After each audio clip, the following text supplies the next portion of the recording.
Terima kasih Anda masih bersama kami. Bagi Anda yang baru saja bergabung, kami hadirkan kembali 3 berita utama hari ini. Pipa gas milik salah satu hotel di Kota Makassar mengalami kebocoran hingga keluar ke jalan raya. Seorang pengemudi minibus ditemukan tewas di dalam mobilnya di Kabupaten Goa.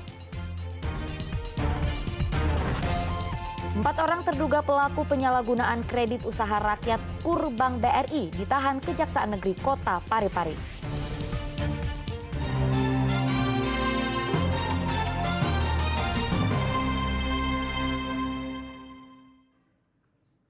Yang 4 orang terduga pelaku penyalahgunaan kredit usaha rakyat KUR Bank BRI ditahan Kejaksaan Negeri Kota Parepare. Kasus dugaan korupsi ini merugikan negara hingga 1,5 miliar rupiah. Jumlah terduga pelaku dalam kasus penyalahgunaan dana kredit usaha rakyat atau KUR terus bertambah. Setelah menjalani pemeriksaan, kini 4 orang terduga pelaku ditahan Kejaksaan Negeri Kota Parepare. Keempat terduga pelaku langsung menggunakan rompi oranye setelah keluar ruang pemeriksaan. 2 terduga pelaku merupakan pegawai BRI Unit Lakesi dan BRI Unit Ujung, sementara 2 terduga lainnya berasal dari pihak swasta. KUR BRI. Itu usaha rakyat BRI di 2 unit, unit Lakesi dengan unit Ujung. Nah, kemudian hari ini kami melakukan penahanan oleh penuntut umum 20 hari ke depan. Ya, jadi ini kan BRI kan BUMN itu kan dia mengelola harta kekayaan negara yang terpisahkan. Ya, jadi kalau untuk keuangan negara ini sudah tidak debatable kan. Keempat terduga pelaku itu memiliki peran masing-masing dalam menyalahgunakan dana kredit di 2 unit Bank BRI. Terduga pelaku dari pihak swasta yaitu MM dan MN berperan menyiapkan tempat usaha fiktif dan dokumen untuk pengurusan dana KUR serta memalsukan dokumen untuk pencairan dana KUR. Adapun AY merupakan mantri di BRI Unit Lakesi dan HS mantri di BRI Unit Ujung yang berperan mencairkan dana KUR. Atas perbuatannya, keempat terduga pelaku penyalahgunaan dana KUR itu terancam dijerat Undang-Undang Tindak Pidana Korupsi dengan ancaman di atas 5 tahun kurungan penjara. Suardi Gatang melaporkan dari Kota Parepare. Air baku perusahaan air minum Tirta Karajai Kota Parepare menyusut dampak musim kemarau yang melanda. Sekitar 10% pelanggan terdampak penyusutan air bersih.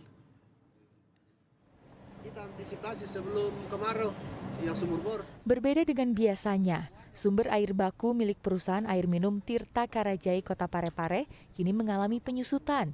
Bebatuan yang biasanya tertutup air kini justru muncul ke permukaan.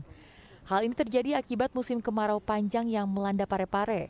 Kemarau yang terjadi sejak sebulan lalu membuat produksi air bersih ke pelanggan juga menurun. Produksi air bersih di PAM Tirta Karajai menurun cukup signifikan dari 180 liter per detik menjadi 120 liter per detik. Akibat penyusutan ini, sekitar 10% pelanggan PAM Tirta Karajai pun terdampak, atau sekitar 2.500 pelanggan kini kesulitan mendapat suplai air bersih. Dari jumlah 180 liter per detik itu, sisa sekarang yang kita manfaatkan itu kurang lebih 120 itu untuk saat sekarang. Jadi untuk tidak mengganggu pelayanan kami kepada semua pelanggan yang berada di bagian atas khususnya, itu kita adakan bergilir. Tidak terlalu besar dampaknya karena itu tadi ada sumur dalam yang membantu yang baru dibangun itu dari pemerintah kemarin dengan penyertaan modal yang dikasih ke PDAM.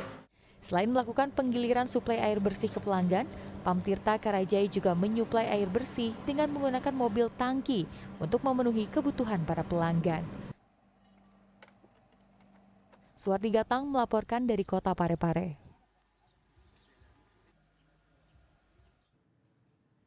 Puluhan komunitas pemuda mengikuti aksi Muda Jaga Iklim dengan menanam 2.000 pohon mangrove di kawasan hutan pesisir utara Kabupaten Maros.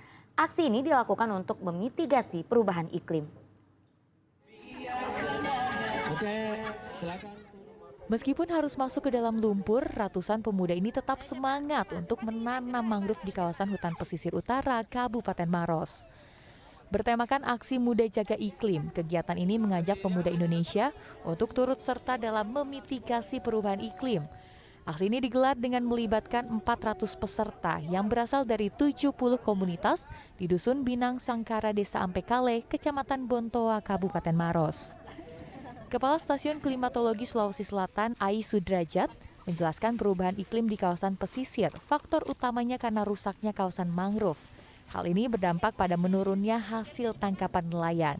Sementara dampak secara global, karbon dioksida yang berada di atmosfer meningkatkan temperatur suhu bumi. Oleh karena itu, gerakan mitigasi seperti ini perlu dilakukan. Kita menyasar generasi muda atau generasi milenial Gen Z itu karena memang dampak perubahan iklim yang akan merasakan itu pasti mereka. Karena dampak perubahan iklim kalau kita berdasarkan teori-teori kemarin mungkin 50 tahun yang akan datang akan terjadi kiamat iklim lah secara frontalnya. Nah, yang merasakan pasti mereka gitu. Jadi kalau tidak mereka yang mengantisipasi, tidak mereka yang memitigasi dari sekarang, ya dampak itu akan mereka alami. Sementara dalam kegiatan ini sebanyak 2.000 pohon mangrove ditanam di kawasan pesisir.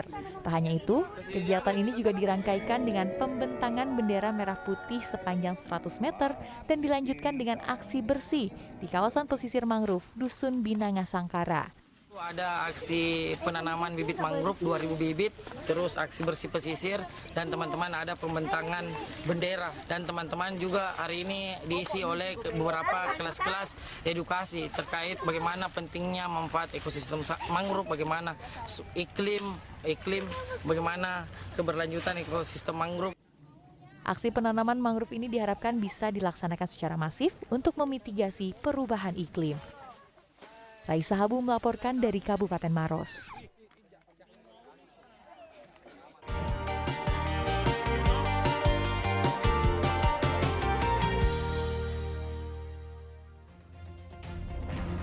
Ya, informasi tadi mengakhiri jumpa kita. Atas nama rekan yang bertugas, saya Auriga Agustina mengucapkan terima kasih atas kebersamaan Anda. Selamat beraktivitas dan sampai jumpa.